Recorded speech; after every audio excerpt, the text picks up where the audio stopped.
Sa Malabon, patay ang isang dating konsehal matapos umanon tambangan ng riding in tandem. Ang pagpaslang, posibleng may kinalaman daw sa politika. Umaaksyon si Gary De Leon. Nakahandusay sa kalsada at tadtad ng tama ng bala sa ulo ang dating konsehal ng Malabon na si Eddie Nolasco matapos pagbabarilin sa Potrero, Malabon noong Sabado ng gabi. Kagagaling lang daw ni Nolasco sa rescue operation sa mga residenteng naapektuhan ng baha. Nag-rescue po kami. Tuloy-tuloy po yun hanggang kinahapunan. Tapos ang pagkakaalam ko, sabay na kami pumasok dito sa loob. Alam ko, nagpapahinga na siya. Pero imbis na magpahinga, dumiretso raw sa isang birthday party ang dating konsehal.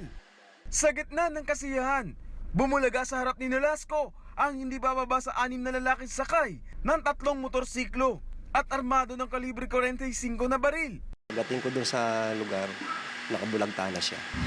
Ngayon, yung sabi ng mga tao ron, ride in tandem daw yung kumana. Bukod sa napatay na biktima, sugatan ng 3 kasamaan nito matapos subukang lumaban sa mga sospek. Matagal na raw may banta sa buhay ni Nolasco pero binaliwala lang daw niya ito. Sa buong Malabon po, kung gaano po siya kahusay na manukulan sa pakikisama. Hinala ng mga otoridad, posibleng may kinalaman sa politika ang krimen, lalo't tatapusan ng barangay chairman ng Potrero sa darating na eleksyon, si Nolasco. Tuloy pa rin ang investigasyon at pagtugis sa mga sospek. Umaaksyon! Gary De Leon, News 5.